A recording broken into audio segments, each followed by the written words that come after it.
What's up, Misfit Squad? I hope everybody is doing okay.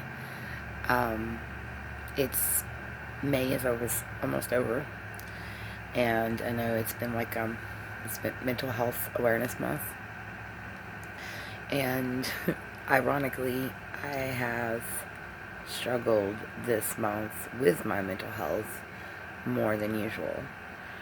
Um, Today I just wanted to kind of talk about like trauma.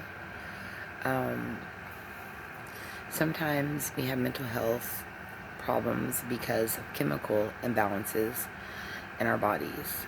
Sometimes we have them because of trauma, and sometimes it's both. In my case, it is both. Um, it all started when I was extremely young. I was only around a year old. A person who was not blood related molested me. Well, being, between the ages of like 1 and 3 when this was going on, um, I didn't remember it for a while as a young kid. Although something had been triggered in me that should not have been triggered at such a young age. So, like my hormones were already acting up. So embarrassing, so fucking embarrassing, sis. I masturbated a lot, even at the age of like 5. And I didn't know what it was that I was doing. I just knew it felt good. And I shouldn't have known that yet. Okay, well, when I was about 13, I started having flashbacks. And I had always, in the back of my mind, knew something had happened to me, but I didn't know who. I had this reoccurring nightmare where someone was standing over my crib, and another, which was actually a memory / nightmare, and then another memory where a trip that we had taken as a family, an extended family as well, and we had all went to Florida when I was like 5, and I remember that same person standing over my bed, and he would wait for my parents to go to sleep. So at 13 I started having all these flashbacks, and I remembered, who it was. And he's dead now. He was my step grandfather, so like I said, he was not blood related. And he had also abused his stepkids and stuff like that. So, my family had all been pretty much on that side, have been abused by this man. I'm not gonna like tell their story because it's not my place to tell. So I'm not even gonna like say who, things like that. I'm trying to be as vague as I can be when it comes to when I talk about other people. And I don't even want to say this guy's name, even though I know he's dead. Okay, so anyways, that was just one of the many things that ended up traumatizing me while I was growing up. Okay, so this trauma, sorry, the train started going by, so I had to pause until it was done blowing its horn. This trauma really, really fucked me up, and I still suffer. At the age of 38, you would think that I wouldn't have any issues anymore, but I do. It's hard to have a sex life with my own husband, and never really went public, like this before about it, but I don't want sex. I don't even desire it. When I was younger, I did, but I don't know if that's the only, issue here. It could be hormones too, because I had a hysterectomy when I was 24. So, who knows? But when I was 14, I was raped by someone at school. My mom had to take me out of school. It got so bad. So from 9th grade until 12th grade, I was homeschooled, and that's how I graduated. And then as an adult, and I'm so embarrassed to say this because people are just like, how does this keep happening to you? You know, like, there's so many idiots out there that will say stupid shit like this. Like, they just don't get it. I was drugged, and I had blacked out. This one did not happen that long ago. It was only like 7 years ago, 7 years ago, right before I got sober. However, it was not anything I took, but I was drugged. Okay, so they waited for me to black out. I woke up, and there was 2 guys. And I started screaming, no, get off me. And all I can remember is him saying, just give me a minute. Just give me a minute.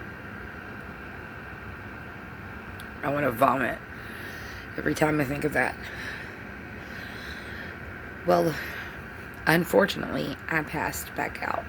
I blacked out. I did not wake up again for hours. I woke up in another room.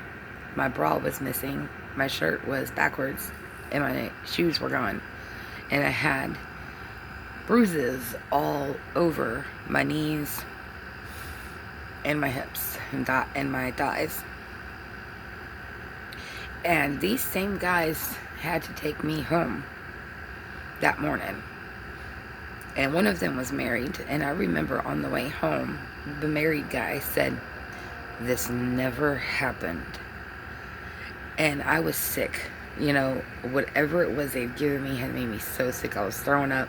And I had also been drinking, and I think that was how they had drugged me, was through the alcohol. And I was just throwing up, you know, not in the car, but when I got home, I was throwing up. And I just remember thinking, like, did this really happen? Like, and I realized it had. And thankfully, my sister sit with me the rest of the day.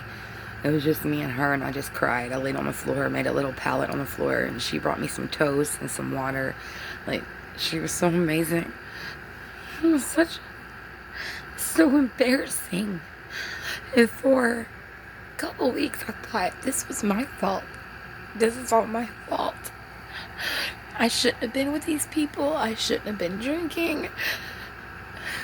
I shouldn't have flirted. Maybe I flirted too much. I mean, like, what did I do? What did I do wrong?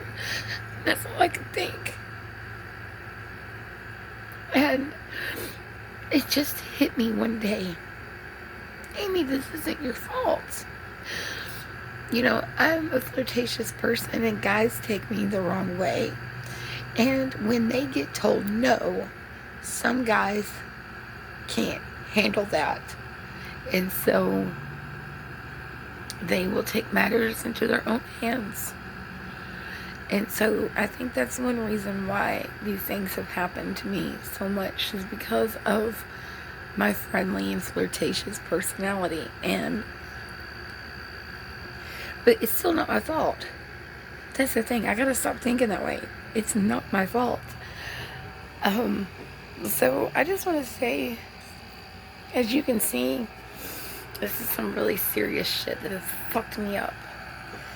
And if anything like this has happened to you, you need to talk to someone. Don't hold it in. Okay? Find a healthy form of therapy. Writing it down, you know, anytime you feel bad about it, write. Even vlogging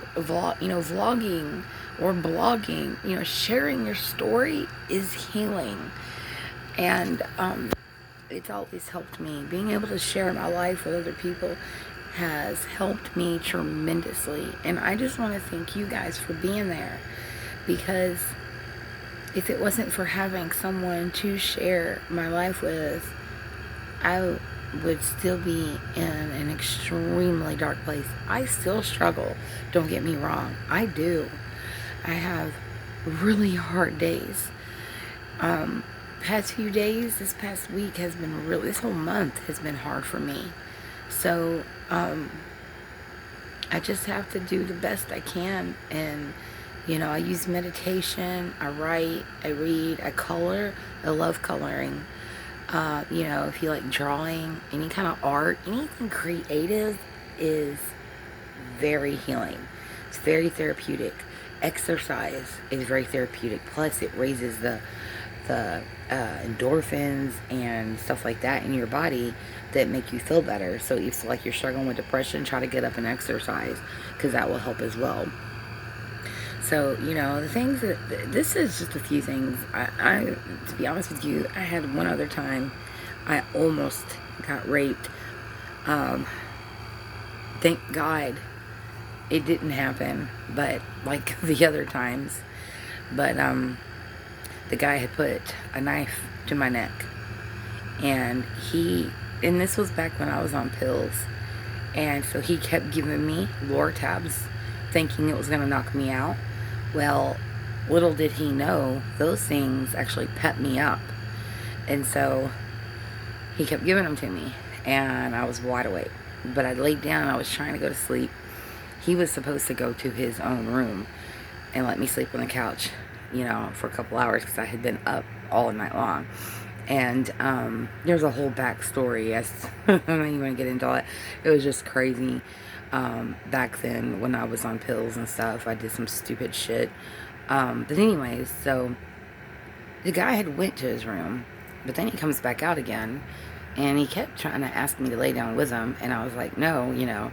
And so finally, the next thing I know, he walks up behind the arm of the couch there where my head is at, and takes a little pocket knife and holds it to my throat and tells me I'm going to do what he says.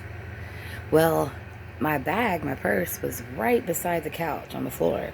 So all I had to do was like reach down, and I grabbed the cell phone, which was sitting right on the top. And I said, and you're going to do what I say right now, or I'm calling the cops. All I got to do is hit one button and the cops are called. Or I can call some of my buddies who will come and beat your ass when they find out what you've done to me. I said, it's your choice. You can pick from one of those two, or you can walk away from me right now and let me leave. So I told him, I said, walk all the way over to the kitchen. And I said, and throw the knife across the room towards the other door. And so he done it, but he started acting hesitant. And I held the phone back up again, and I was like, hello, you know.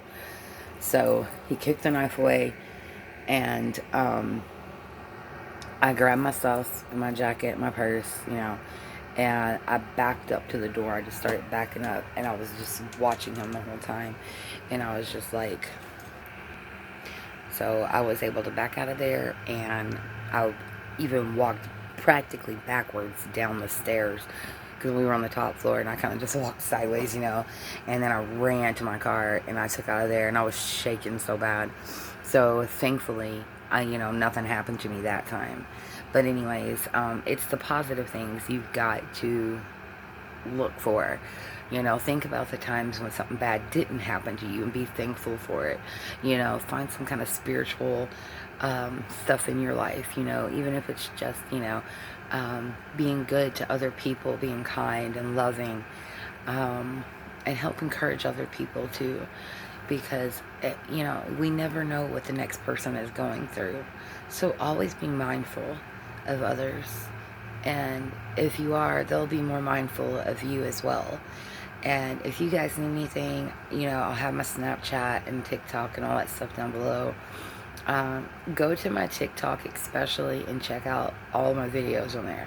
I've got comedy, I've got more advice on mental health, I've got story times, you know, so just check it out. I gotta get off here though, it's late. I love you guys so much. Peace out.